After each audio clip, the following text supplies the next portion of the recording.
Thank you for coming back to listen. I am going to talk about the helping industry. These are the industries of mental health, recovery, and religion. And they are promising that through a new relationship with Jesus or a pastor or a therapist or a higher power, you might come into a new self, a reborn self. And I want to challenge that construct of needing to rely on another person to have peace and a new beginning, or power to extricate oneself from patterns of self-abuse or abuse of others. I want to suggest that there is a simpler, more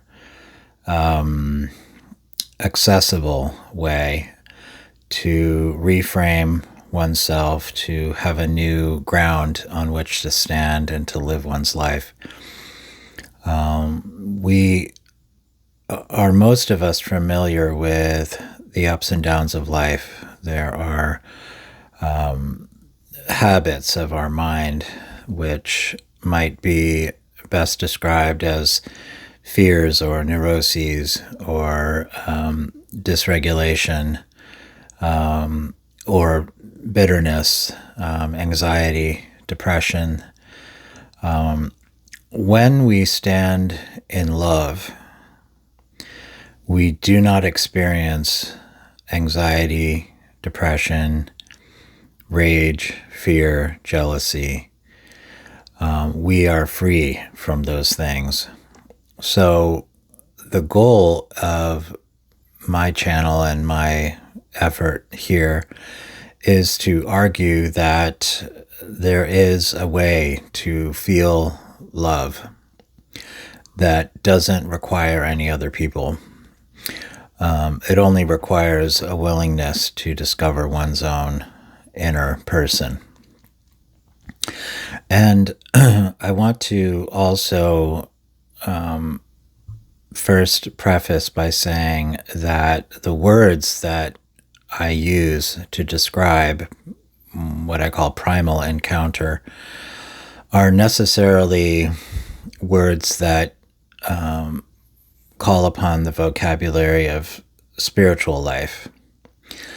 But I want to argue that the deep reality of one's own person is actually one step deeper than what people would call a spiritual life, in that we are looking for the unreducible truth.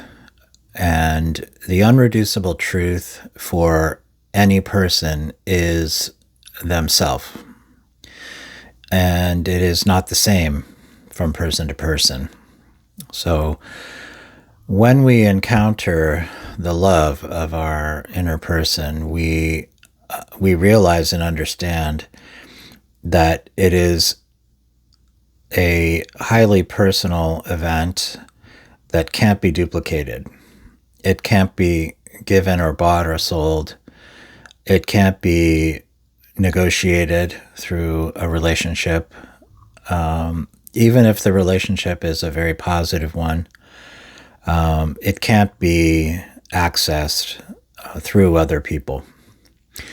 When we meet a person for whom we feel love or we feel loved, the experience that we're having is, I would argue, not contingent on the other person, but it is rather a dance or a reflection, a kind of mirror world where our own light becomes visible and relatable. But even absent the person for whom we felt love or experienced love, we are still fully capable of experiencing that love. And I would say to the religious person, this is because God is the ultimate reality within one's own spirit, mind, and spirit self, or inner man or inner woman. And I call this prime because all the things that have been said about God can be put aside. Once we access the real self within, we realize that this is the person in whom we felt saved by Jesus or the Bible or God or our therapist or our lover. So we are looking instead for this primal encounter that happens within,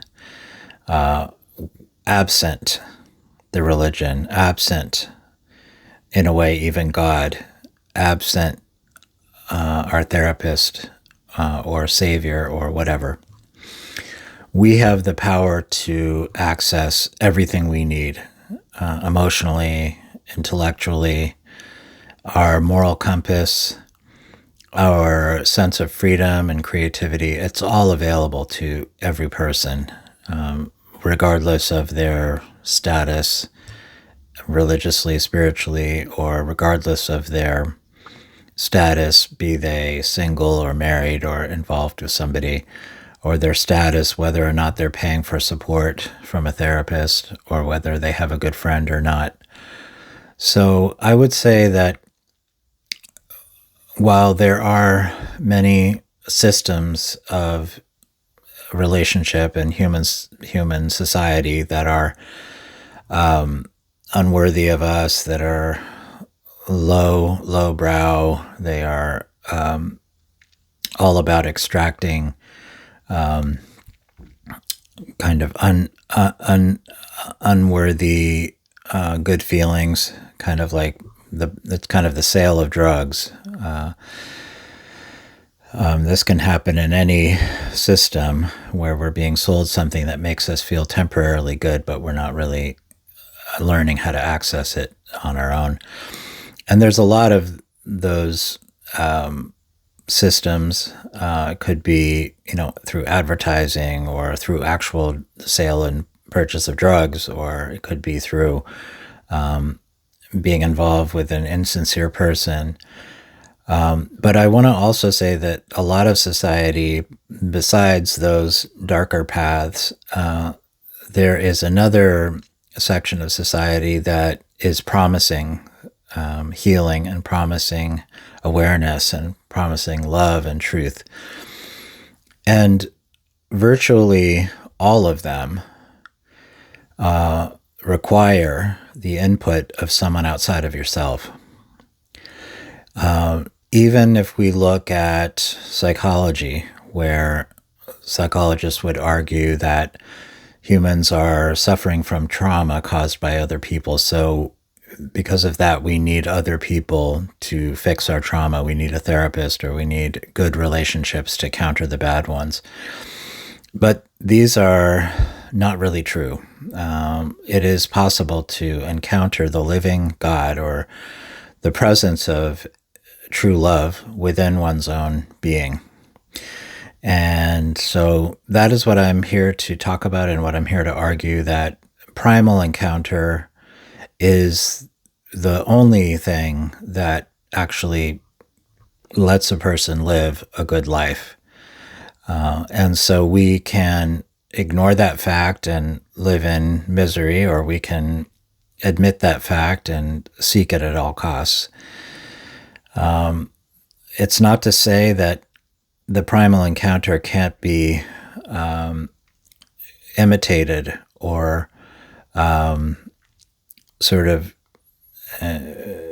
experienced through reflection, through a relationship with a therapist or a priest or a good friend or a lover. But we should at some point admit to ourselves that the experience of love that we may be having through religion or through a romantic relationship or through therapy is simply possible because we ourselves are capable of experiencing love. And so the hidden piece behind the curtain is that we have already our own lover, our own true partner, our true teacher, our true God, our true king or queen, our true inner hero lives inside of us and wants to relate with us and wants to be in a relationship with us so that our outer self and our inner self are one, so that we can be living heroes in the real world as well, in the outer world. It's also been my experience, and I think one of the most important ways that this all came to the front for me is when I became a parent and had a teenager who struggled a lot and wanted to know how to handle emotions and was asking me to comfort her or help to put her fears aside or her anger or her jealousy or bitterness. And I came to realize that there's no amount of comfort that I can give, even to the one person that I really want to give it to, that can really make her feel safe and healed. So I finally felt like I needed to find in myself a source of peace, a source of wisdom, a source of love that I could truly rely on and truly be confident about. And so once I did find that, then now I have an answer to my child, which is if you find yourself in fear and anger and jealousy or doubt or overwhelm or just wanting to escape or anxiety, we can do something about that. And we do have access to answers within ourselves. We have to do some tuning. We have to do some steps, really, to make room for our inner self to become apparent. So my goal is to provide some guidance on how to access our living inner spirit, which is the highest being that anyone can aspire to meet. It is the person that brings us all the way to our own completion and all the way to our own perfection of character. And so it is essential that we meet them. And we don't need to pay anyone or follow any spiritual teaching or anything like that. We have to know the steps of how to access that self. And what has worked for me may be different for other people. But I do want to say and share unequivocally what has worked for me and how I was able to find the stability that I found in my life, and mainly the love. Love is the axis of everything. Nothing makes sense without love. Nothing can be ordered or can be valued without love. So once we stand in love and once we know that we are loved, everything in the universe becomes available to us and we feel at home, both in our body and in the universe.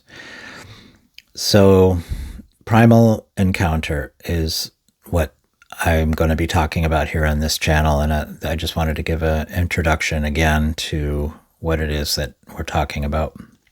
Thank you.